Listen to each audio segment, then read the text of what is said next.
Hi, it's Gemma here. Today on Trending Product Reviews we're reviewing a NutriBullet RX blender, which also happens to be a soup maker.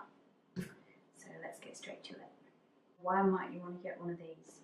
If you're always buying soup or if you're throwing leftovers away, this might be a machine you would want to consider. I know it's something we do a lot, we're always buying soup if it's on offer, particularly after takeaway heavy weekends, and we think maybe we should do something more with some of the leftovers we have in the fridge. This of course also does your smoothies, milkshakes, cocktails at Christmas if you're going down that route. So in this review we're going to go through what you get in the box. We're going to make soup, we're going to make a smoothie, and we're going to tell you some things to keep an eye out for, things to do, things not to do. So in the box you get your power station. This is where you plug in your blade. You have a 95cm cord, so that's enough normally. You're not going to need to have this out on the counter all the time. The blade twists into all of your cups. It's removable to make it easier to clean, but this is hand wash. So your 3 cups, you've got your 2 smoothie and milkshake ones. These are only to be used in NutriBullet mode or the blue button to the rest of us. You should not use these in superfoods mode because there's nowhere for the pressure to go and they will just explode. This is your special soup maker jug. This is the only one that has space for the blade to twist at the bottom, and then it requires the vented 2-piece lid to go on the top, so I'll be showing you that shortly. You also get a cleaning brush tool, which is quite handy for the hand wash parts. You get a blade tightener, which is good to use, I found out, just to double check that the blade is secure and that none of your liquids are going to fall out whilst it's in use. For your smoothies and your milkshakes you get a comfort attachment, so you can literally twist this on and then drink straight away from blending. You also get an attachment for pouring, so this might be useful for your soup one, or if you're dishing up between several cups, bowls or glasses. You get a Stay Fresh twist-on lid, which fits on all of the smoothie and milkshake cup holders.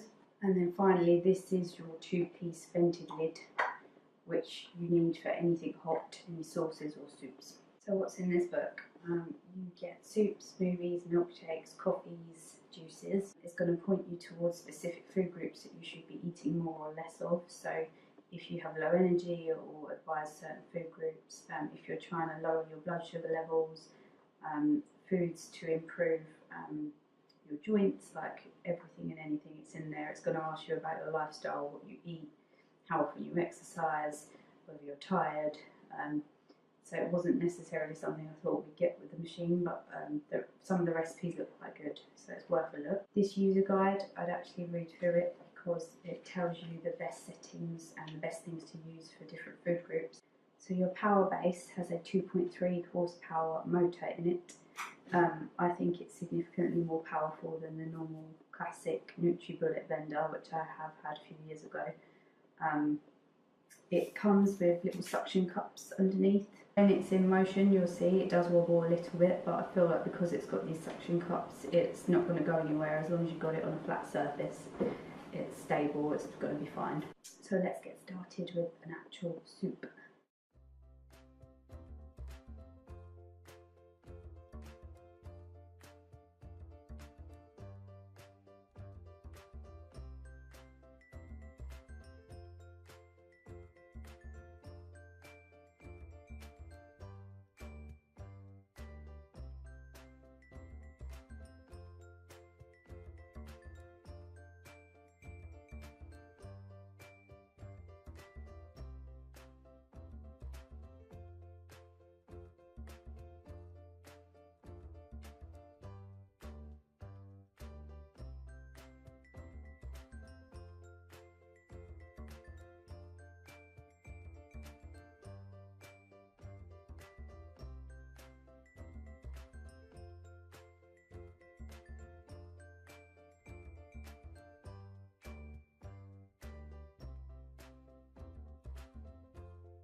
All of your cups and your lids can go in the dishwasher.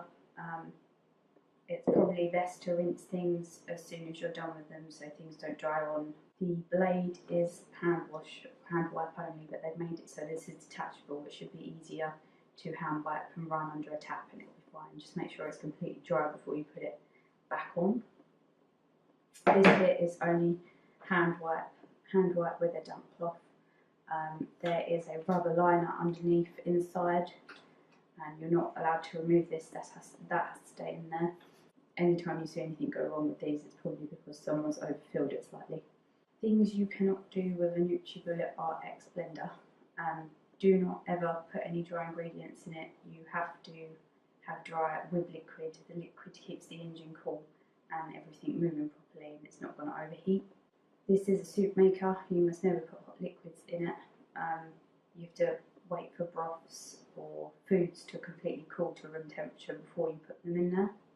Also, if you are going to try to do cocktails, do not put fizzy liquids in here because understandably that pressure is going to build up and it's just going to explode as well. Although this has a super blast mode, I would say it warms ingredients through, but it does not cook things properly. So if you wanted to cook down some onions or garlic, it might be best to do that in a pan first, or equally if you were wanting to incorporate potatoes or sweet potatoes, they need cooking first and then bringing to room temperature before you put them in here, because it's only going to warm them for 7 minutes and that's not going to cook them properly. It won't be a nice soup.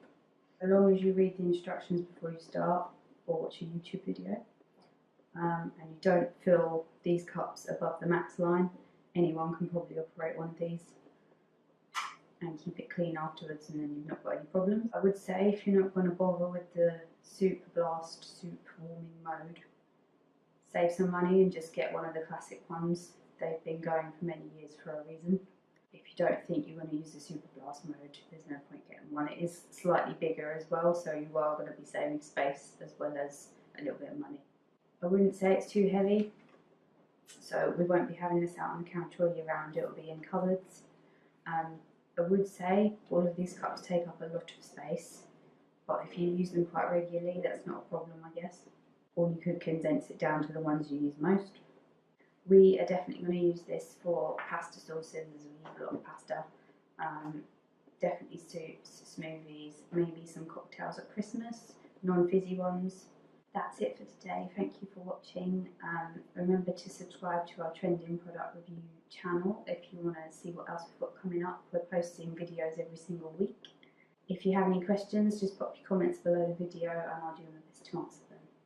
Thank you for listening and I'll see you next time.